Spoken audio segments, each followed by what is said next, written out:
નમસ્કાર. ખૂબ જ અગત્યની વિડીયો છે. ધોરણ 11 એનો સ્ટેટ આપણે વાર્ષિક પરીક્ષા એટલે કે એન્યુઅલ એક્ઝામનો સ્ટેટનો જે 80 માર્ક્સનું પેપર છે એની બ્લુપ્રિન્ટ જોવાના છે, એટલે ક્યાંથી શું પૂછાવાનું છે. સૌપ્રથમ આપણે વિભાગ એ ની વાત કરીશું. તો વિભાગ એ ની અંદર તમને 9 પ્રશ્નો પૂછવામાં આવશે. કેટલા પ્રશ્નો? 9 પ્રશ્નો. અને આ 9 પ્રશ્નો ક્યાંથી પૂછાવાના એ જોઈએ. ટોટલ પ્રશ્ન પૂછાવાના 9 1 2 3 4 5 6 7 8 અને ટોટલ કેટલા પ્રશ્નો છે? 9. આ 9 પ્રશ્નો ક્યાંથી પૂછાય એ જોઈ લઈએ અને પછી બીજા પ્રશ્નોની વાત કરીએ. તો સૌપ્રથમ જે પહેલો પ્રશ્ન છે એ આપણને ચેપ્ટર નંબર 1 માંથી જ પૂછવાનો છે. બીજો પ્રશ્ન છે એ ચેપ્ટર નંબર 2 માંથી પૂછવાનો છે. ત્રીજો પ્રશ્ન ચેપ્ટર નંબર 3 માંથી. ચોથો પ્રશ્ન ચેપ્ટર નંબર 4 માંથી. પાંચમો જે પ્રશ્ન છે એ ચેપ્ટર નંબર 5 માંથી પૂછાશે. છઠ્ઠો પ્રશ્ન ચેપ્ટર નંબર 6 માંથી.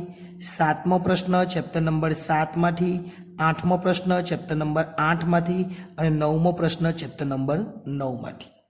એટલે ટોટલ વાત કરીએ વિભાગ એ ની, તો વિભાગ એ ના જે 9 પ્રશ્નો છે એ આપણા 9 ચેપ્ટરમાંથી દરેક ચેપ્ટર જે 9 પ્રશ્નો છે એ 9 ચેપ્ટરમાંથી, એટલે કે દરેક ચેપ્ટરમાંથી એક પ્રશ્ન આપણને પૂછવામાં આવશે.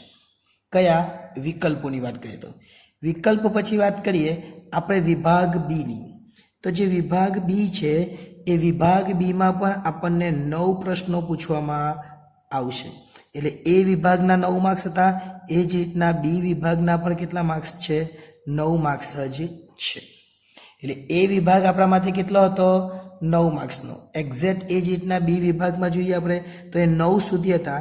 એટલે હવે 10 નંબરનો પ્રશ્ન, 11 નંબરનો પ્રશ્ન, 12 નંબરનો પ્રશ્ન, 13 નંબરનો પ્રશ્ન, 14 નંબરનો પ્રશ્ન, 15 નંબરનો પ્રશ્ન, 16, 17 અને 18 એમ ટોટલ 18 સુધીના પ્રશ્નો એ વિભાગ બીમાં હશે. હવે આ જે વિભાગ બીની વાત કરી એની અંદર કયા પ્રશ્નો પૂછાવાના છે અને કયા ચેપ્ટરમાંથી, તો આ જે આપણે જોયું એવું જ છે કે દરેક જે આ ચેપ્ટર છે એ દરેક ચેપ્ટરમાંથી એક પ્રશ્ન આપણને પૂછાશે. એક વાક્યમાં જવાબ ભરો. એટલે આપણા ટોટલ ચેપ્ટર 9 અને 9 પ્રશ્ન એક વાક્યમાં જવાબ, બધામાંથી આપણને શું પૂછાશે? એક પ્રશ્ન પૂછાશે.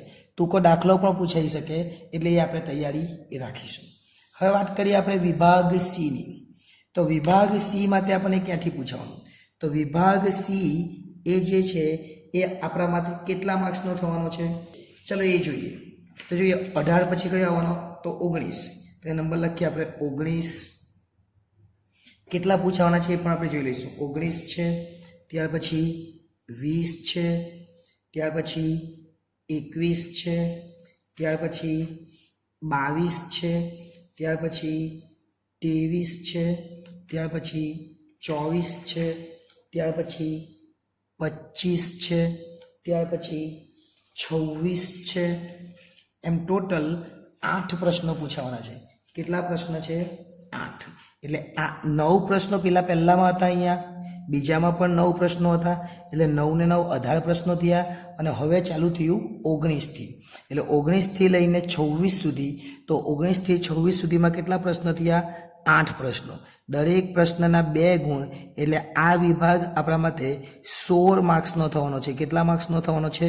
16 માર્ક્સ. એટલે આ વિભાગ એ ખૂબ જ અગત્યનો વિભાગ ગણાવી શકાય. 16 માર્ક્સનો વિભાગ છે. હવે 16 માર્ક્સના વિભાગમાં 19 નંબરનો પ્રશ્ન ક્યાંથી પૂછવાનો? જો ખાસ ધ્યાન આપીને સાંભળજો. 19 નંબરનો પ્રશ્ન ક્યાંથી પૂછવાનો એ તો 19 નંબરનો પ્રશ્ન એ ચેપ્ટર નંબર 1 માંથી પૂછાશે. ત્યાર પછી 20 નંબરનો પ્રશ્ન એ ચેપ્ટર નંબર 2 માંથી પૂછાશે. ત્યાર પછી 21 નંબરનો પ્રશ્ન એ ચેપ્ટર નંબર 5 માંથી પૂછાશે. 22 નંબરનો પ્રશ્ન ચેપ્ટર નંબર 6 માંથી પૂછાશે. 23 નંબરનો પ્રશ્ન ચેપ્ટર નંબર 7 માંથી પૂછાશે. 24 નંબરનો પ્રશ્ન પણ ચેપ્ટર નંબર 7 માંથી. 25 નંબરનો પ્રશ્ન ચેપ્ટર નંબર 8 માંથી અને 26 નંબરનો પ્રશ્ન ચેપ્ટર નંબર 9 માંથી પૂછાશે. એટલે ટોટલ 8 પ્રશ્નો ક્યાંથી પૂછાવાના એ આપણે જોઈ લીધું. આ 19 નંબરનો 1 માંથી, 20 નંબરનો 2 માંથી, પણ ધ્યાન આપજો. હવે આ જે 20 નંબરનો પ્રશ્ન છે એ 20 નંબરના ચેપ્ટર નંબર 2 માંથી તો પૂછાશે, પણ એમાંથી 2 પ્રશ્ન પૂછાશે. તમારે કોઈ પણ એક લખવાનો, એટલે કે આની અંદર તમને 8 મળશે. તમારે 8 પર તમને આની અંદર આપવામાં આવશે. બીજો એક એવો પ્રશ્ન છે, પ્રશ્ન નંબર 25 છે. આ 25 નંબરનો પ્રશ્ન વિધેયમાંથી પૂછાશે અને એમાં પણ તમને એક 8 આપવામાં આવશે. એટલે વિભાગ સી વાત કરીએ તો 8 પ્રશ્નો પૂછાવાના, 2 માર્ક્સનો 1. એવા 8 પ્રશ્નો કયા કયા ચેપ્ટરમાંથી પૂછાવાના જોઈ લેજો. અને 2 નંબર અને 8 નંબરનું જે ચેપ્ટર છે એમાં તમને ઓપ્શન પણ આપવામાં આવશે.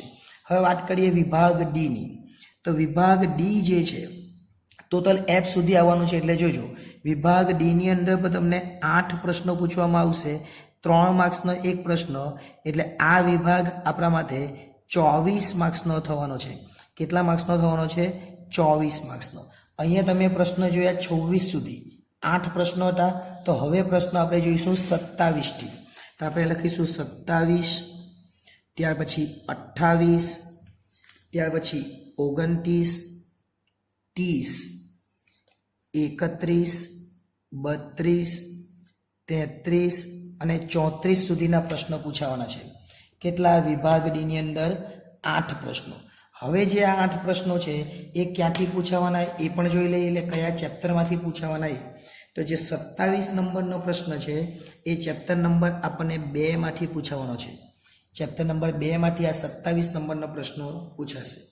ત્યાર પછી આ જે 28 નંબર, 27 નંબરનો 2 માંથી પૂછાયો. 28 નંબરનો પ્રશ્ન ક્યાંથી પૂછાય? તો ચેપ્ટર નંબર 3 માંથી. જે મધ્યસ્થ ને બહુલકવાળા જે દાખલાઓ છે ને એ આવી શકે. 29 નંબરનો પ્રશ્ન એ પણ ચેપ્ટર નંબર 3 માંથી. 30 નંબરનો પ્રશ્ન એ ચેપ્ટર નંબર 4 માંથી.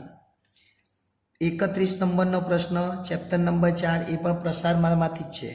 32 નંબરનો જે પ્રશ્ન છે એ ક્રમચય, સંચય અને દ્વિપદી વિસ્તરણ એટલે 6થું ચેપ્ટર છે તે. 33 નંબરનો પ્રશ્ન એ પણ એમાંથી જ છે. અને 34 નંબરનો પ્રશ્ન એ ચેપ્ટર નંબર 8 માંથી છે. ફરીથી એકવાર જોઈ લઈએ કે કયો જે પ્રશ્ન છે એની અંદર આપણને ઓપ્શન આપેલું છે. તો આ જે છે જે ચોથા ચેપ્ટરમાંથી 30મો પ્રશ્ન પૂછાવાનો, એની અંદર આપણને એક 8 આપવામાં આવશે. એટલે કે 2 પ્રશ્ન પૂછાશે, 2 માંથી આપણે 1 લખવાનો રહેશે.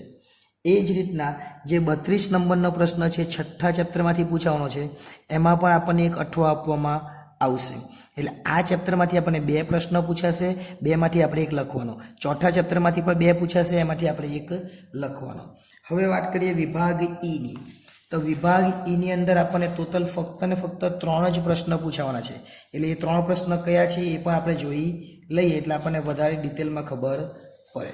ચાલો, ચેપ્ટર નંબર જે છે એમાંથી આપણને ઈ જે છે એ વિભાગ નંબર ઈ. વિભાગ નંબર જે ઈ છે એ ઈની અંદર આપણને ક્યાંથી પ્રશ્નો પૂછાવાના એટલે 35, 36 ને 37. જો અહીંયા 34 સુધી પૂછાયા તો 35 નંબરનો પ્રશ્ન, 36 નંબરનો પ્રશ્ન અને 37 નંબરનો પ્રશ્ન. એવા કેટલા પ્રશ્ન છે? તો એવા 3 પ્રશ્ન છે. અને આ 3 પ્રશ્ન એ દરેકના કેટલા ગુણ છે? તો દરેકના ગુણ રહેશે 4, 4, 4. એટલે 12 ગુણનો આ વિભાગ રહેવાનો છે. ફરીથી આપણે જોઈ લઈએ આ પ્રશ્ન ક્યાંથી પૂછાવાના.